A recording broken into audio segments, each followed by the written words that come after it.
నేను విజ్ఞప్తి చేస్తున్నా. ప్రతి పేదవాడికి సొంతింటి కళ నెరవేర్తాం 2022 లోపల అని చెప్పిండు.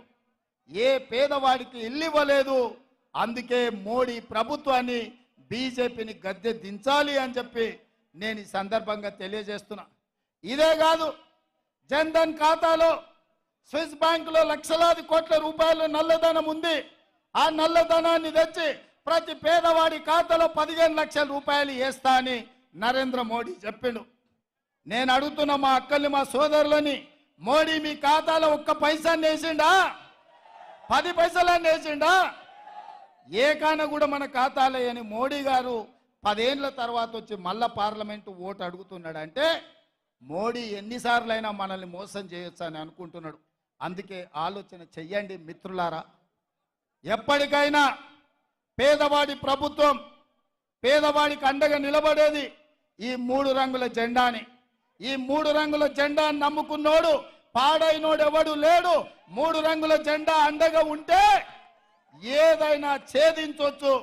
అందుకే నా ముదిరాజు సోదరులకు నేను ఒక మాట చెప్పదలుచుకున్నా. ముదిరాజు బిడ్డలారా, మీరు ఆలోచన చేయండి. మీ సోదరుడు పేదోడు మీ ఇళ్లలో పుట్టి మీ ప్రతిష్ట నీల మధుకియాల ఒక్క పక్కన గడిలలో ఉండే దొర ఉన్నాడు, రెండో పక్కన ఓ పెద్దరెడ్డి ఉన్నాడు. మరి ఈ పేద బలహీన వర్గాల ముదిరాజు బిడ్డకు పార్లమెంట్ టికెట్ ఇచ్చినాం, ఇందిరమ్మ వారసుడిగా ప్రకటించినాం. ఇవాళ మీ బిడ్డని గెలిపించుకునే బాధ్యత మీ మీదనే ఉంది.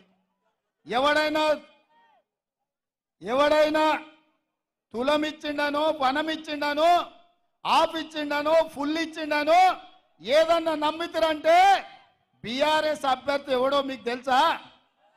మల్లన్న సాగర్లో 50,000 ఎకరాలు గుంజుకొని ఏటిగడ్డ కిష్టాపురం మల్లన్న సాగర్ ప్రాంతంలో పేద రైతులను గోదావరి జలాలలో ముంచి పోలీసు ఉక్కు పాదాలతో తొక్కించి పోలీస్ స్టేషన్లలో ఆడబిడ్డలను కొట్టించి మీ మీద దాడులు చేసిన దుర్మార్గుడే ఇవాళ బీఆర్ఎస్ అభ్యర్థి. మీరు కావాలంటే మల్లన్న సాగర్, రంగనాయక సాగర్, కొండపోచమ్మలో మునిగిపోయిన రైతుల దగ్గరికి వెళ్ళండి, అడగండి.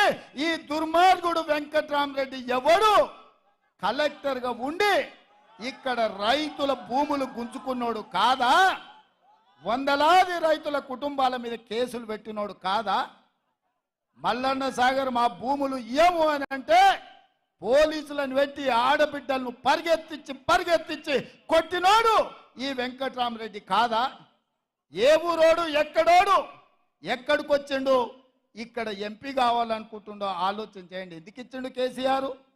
నమ్మిన బంటు కాసిం రిజ్వీ నిజాంకి ఎట్లయితే గులాంగిరి చేసిండో ఫామ్ హౌస్ల గులాంగిరి చేస్తాడు.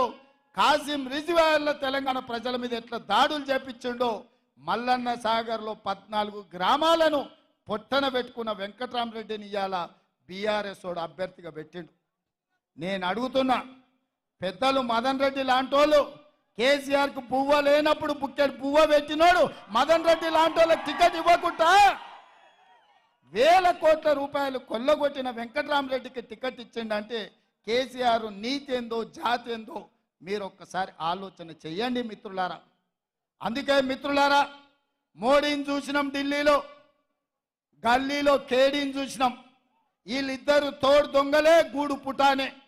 మొన్న డిసెంబర్లో కేడీని పొందబెట్టిండ్రు, ఇక వంతు మోడీకి వచ్చింది. ఒక్కని కాదు, ఇద్దరు తోడు దొంగల్ని తుదముట్టించే వరకు ఓడిస్తేనే ఈ ప్రాంత తెలంగాణకు న్యాయం జరుగుద్ది. మిమ్మల్ని ఆదుకునే బాధ్యత ప్రభుత్వం తీసుకుంటుంది. అందుకే మిత్రులారా, ఇంకా 4.5 ఏళ్ళు ప్రభుత్వం ఉన్నది, కాంగ్రెస్ ఉంటుంది. ఆ తర్వాత మళ్ళొక్కసారి ప్రజల ఆశీర్వాదంతో ఇంకో 5 ఏళ్ళు, మొత్తం 10 ఏళ్ళు అధికారంలో ఉంటాం. మీ సమస్యల్ని పరిష్కరించే బాధ్యత మాది. మీకు ఇందిరమ్మ ఇల్లు ఇచ్చే బాధ్యత మాది. బస్సు ఉచిత ప్రయాణం ఇచ్చే బాధ్యత, ఆరోగ్యశ్రీ పథకం అమలు చేసే బాధ్యత మాది. మీ ఇంటికి ఉచిత కరెంట్ ఇచ్చే బాధ్యత మాది. 2 లక్షల రూపాయల రైతు రుణమాఫీ చేసే బాధ్యత మాది. 500 రూపాయలు బోనస్ ఇచ్చి మీరు పండించిన పంటను కొనే బాధ్యత మాది. ఇన్ని పనులు చేయాలనుకుంటున్న మేము మిమ్మల్ని వజ్రాలు వైదూర్యాలు అడుగుతలేం. మనులు మాణిక్యాలు అడుగుతలేం, మీ విలువైన సారవంతమైన భూములు అడుగుతలేం. ఏమడుగుతున్నా మిత్రులారా, మిమ్మల్ని ఏమడుగుతున్నా మిత్రులారా, ఏమడుగుతున్నా మిత్రులారా? ఎంతో మంది ఎన్నోసార్లు ఎవరెవరికో వేసారు. 20 ఏళ్ళు బీఆర్ఎస్ ఓన్కి బీజేపీ ఓన్కి వేసారు. ఈ ఒక్కసారి బలహీన వర్గాల బిడ్డ పైసలు లేకపోయినా ఎన్నికల్లో గెలవచ్చని ఓ బలహీన వర్గాల బిడ్డకు ఓటేసి ప్రజాస్వామ్యం మీద నమ్మకం కలిగించండి, విశ్వాసం కలిగించండి.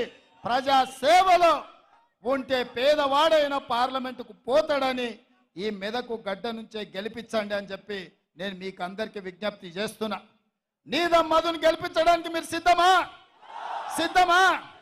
ఇందిరమ్మ రాజ్యానికి ఓటేయడానికి సిద్ధమా?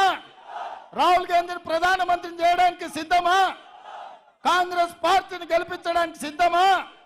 సిద్ధం అన్నోళ్ళు అందరు చేయి పైకెత్తి, అందరు చేయి పైకెత్తి. అలాడెత్తుతలేరా? మిమ్మల్ని కూడా చూస్తున్నా, మిద్దె మీద ఉన్నోళ్ళని. ఆడున్నోళ్ళు కూడా ఎత్తాలి. జై కాంగ్రెస్, జై జై కాంగ్రెస్. హస్తం గుర్తుకే, హస్తం గుర్తుకే, హస్తం గుర్తుకే. ధన్యవాదాలు సోదరులారా. కదిలేనాడు ఒక్కరో కాంగ్రెస్ సూర్యుడు, మన రాహుల్ గాంధీ నిగదీసి అడిగే మునగాడు. అన్న మనసు ఎంత చల్లదో, కాంగ్రెస్ పార్టీ ఎంత చల్లడిదో. ఇవాళ మన వాతావరణం కూడా ఆశీర్వదించి చల్లగా ఉన్నది. కాబట్టి కాంగ్రెస్ పార్టీని దీవించండి. మీరందరూ కూడా సంతోషంగా ఉండండి. చేతి గుర్తుకే, చేతి గుర్తుకే. మిత్రులారా, ఈ మెదక్ గడ్డ మీద ఈ ఛత్రపతి శివాజీ సాక్షిగా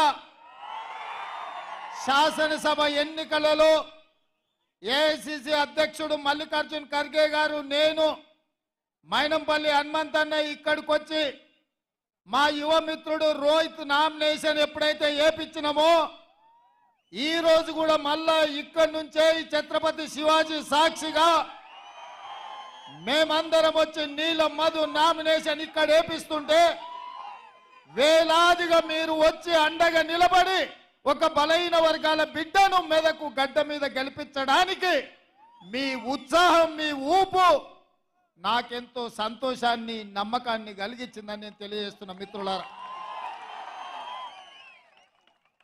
ఈ మెదక్ గడ్డకు ఒక చరిత్ర ఉన్నది. ఈ దేశంలోనే కాంగ్రెస్ పార్టీ కష్టాలలో ఉన్నప్పుడు ఇందిరాగాంధీ గారికి 1980లో మీరు అండగా నిలబడి ఈ మెదక్ గడ్డ మీద మూడు రంగుల జెండాను ఎగరేసి ఇందిరమ్మను గెలిపిస్తే ఈ దేశానికే ఇందిరమ్మ ప్రధానమంత్రి అయి ఈ మెదక్ ప్రాంతానికి బిహెచ్ఎల్ తీసుకొచ్చింది, బీడీఎల్ తీసుకొచ్చింది, ఐడిపిఎల్ తీసుకొచ్చింది, ఇక్రిసాట్ లాంటి పరిశ్రమలు తీసుకొచ్చింది.